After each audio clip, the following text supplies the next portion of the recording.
नर्मदे हर, हर हर महादेव। माँ नर्मदा परिक्रमा के दौरान शूलपानी झाड़ी अपने आप में एक महत्वपूर्ण स्थान है जो परिक्रमा के दौरान आता है। जैसे हम ओमकारेश्वर से चलते हैं तो बड़वानी से थोड़ा आगे जाके राजघाट से शुरू होती है शूलपानी झाड़ी। अभी राजघाट भी जलमग्न हो चुका है डैम की वजह से, फिर भी बहुत सारे परिक्रमावासी थोड़ा आगे जाके बड़वानी के पास से बोरखेड़ी होते हुए शूलपानी झाड़ी में प्रवेश करते हैं।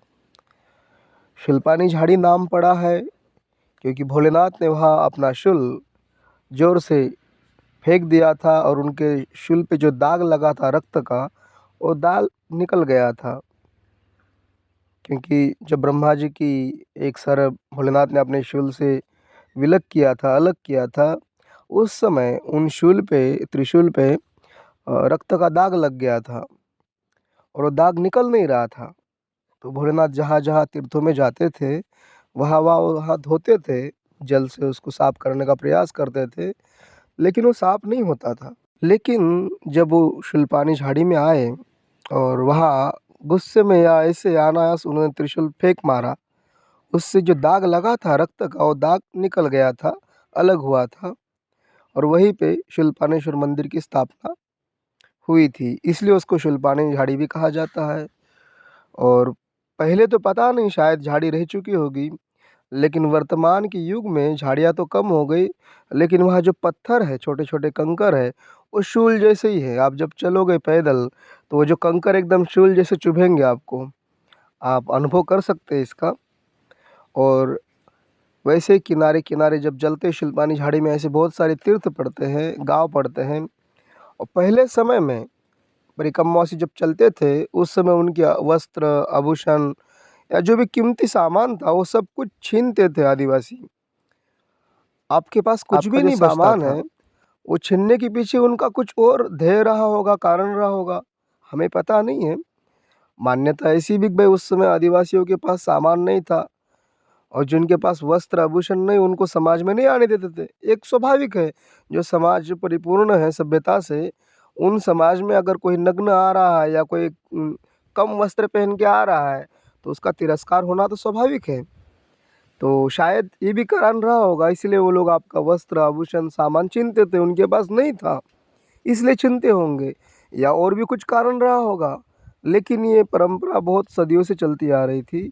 दूसरी बात यह है, उनके अंदर आपके प्रति कोई द्वेष भाव नहीं है। अगर द्वेष भाव होता तो उनके ही घर परिक्रमावासी भोजन भी कर रहे, उनके घर विश्राम भी कर रहे। अगर जब वही लोग आपको लूट रहे और वही लोग खिला रहे तो आप कैसा मानोगे उनके अंदर आपके प्रति द्वेष भाव है? ये तो संभव नहीं ना। उनकी कुछ मजबूरियां रही होगी, वो हमें पता नहीं है, लेकिन वही लोग रात्रि में अपने घर में रुकाते हैं, भोजन कराते हैं, उनके ही हम लोग रात्रि विश्राम करते हैं और भोजन भी करते हैं। तो उनके अंदर आपके प्रति कोई द्वेष भाव नहीं है। उनकी कुछ मजबूरियां रही होगी, इसलिए आपका सामान छीनते थे। दूसरा, जब आपके पास से सब कुछ छीना गया, एक बहुत बड़ी घटना घटती थी कि हमारे पास कुछ भी नहीं है, ना वस्त्र है, ना आभूषण है, ना कुछ सामान है, ना कोई ज़रूरतमंद सामान है, कुछ भी नहीं है। व्यक्ति पूर्ण खाली हो चुका है, एकदम कोरा कागज़ हो चुका है।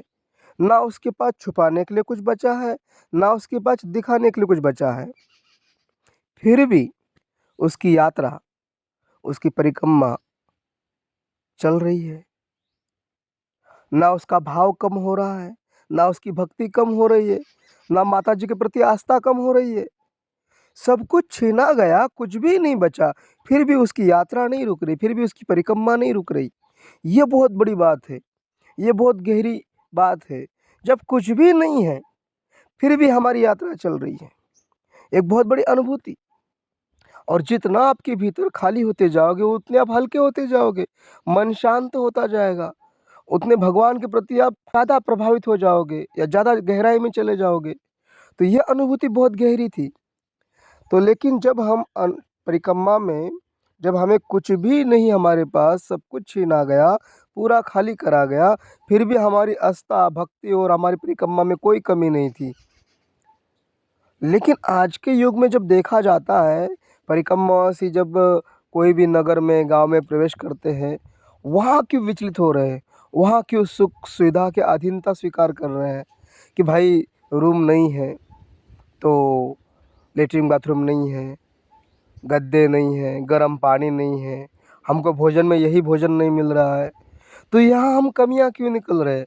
जब वहाँ कुछ भी नहीं था, तो भी हमारे अंदर एक गहरा भाव था, माता जी के प्रति आस्था थी, कोई कमी नहीं थी, मन एकदम प्रफुल्लित था, प्रसन्न था। तो यहाँ आके हम विचलित क्यों हो रहे हैं कि ये चीज़ नहीं है? वहाँ हमें मान-सम्मान नहीं मिला, वहाँ हमें तिरस्कार मिला, वहाँ हमारा अपमान हुआ। यहाँ क्यों भटक रहे हैं हम? यहाँ क्यों विचलित हो रहे हैं? जब वहाँ कुछ भी नहीं था, सब कुछ छीना गया, फिर भी हमारा मन विचलित नहीं हुआ और यहाँ छोटी-छोटी बातों पे हम विचलित हो रहे हैं। और जैसे हम परिक्रमा में चलते हैं, तो हम रहते कहाँ हैं? जिस समय हम जल उठाते हैं, उस समय हम नहीं रहते हैं।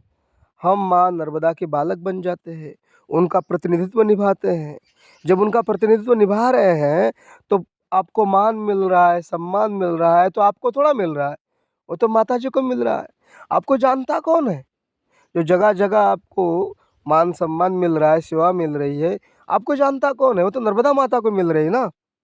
तो कहीं अगर थोड़ा-फार तिरस्कार हो गया, अपमान हुआ, तो आपका कहाँ से हुआ? अपने आप को क्यों ले रहे हैं आप? जब आपने पूर्ण समर्पित ही किया नर्मदा मैया को, तो जो कुछ हो रहा है माता जी को हो रहा है। लेकिन हम अपने ऊपर ले रहे हैं उसको। हमें जानता कौन है? पहचानता कौन है? कोई नहीं। जो भी जान-पहचान हो रही नर्मदा मैया की हो रही ना, तो आप क्यों विचलित हो रहे हैं? हमें माँ नर्मदा को पूर्ण समर्पित होना है। हमारा भाव बड़ा गहरा होना चाहिए। लेकिन हम लोग विचलित हो रहे हैं। छोटी-छोटी बातों को हम लोग लड़ रहे हैं, झगड़ रहे हैं। मान-सम्मान पे हम अटके हुए हैं। हमारा मेन उद्देश्य होना चाहिए माँ नर्मदा की परिक्रमा और उन परिक्रमा के दौरान जो तीर्थ आते हैं, संगम आते हैं, देवालय, शिवालय, उनका दर्शन, उनका स्नान। लेकिन वो तो रहा नहीं आज के युग में। आज के युग में सिर्फ़ महाराज अगला स्थान कितना दूरी पे है, कितना किलोमीटर है और क्या व्यवस्था है, हमें सिर्फ़ किलोमीटर और व्यवस्था ही पता है। हम ये नहीं पूछते अगला तीर्थ कितनी दूरी पे है और उस तीर्थ की महिमा क्या है?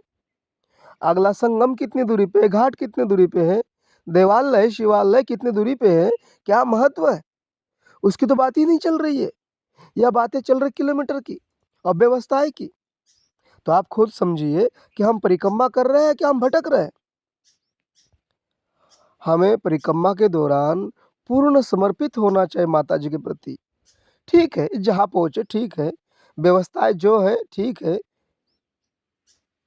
क्योंकि जो भी मिल रहा है या जो भी घटना घट रही है, वो माँ नर्मदा का अनुभूति है ना, तो उसको स्वीकार करना सीखो।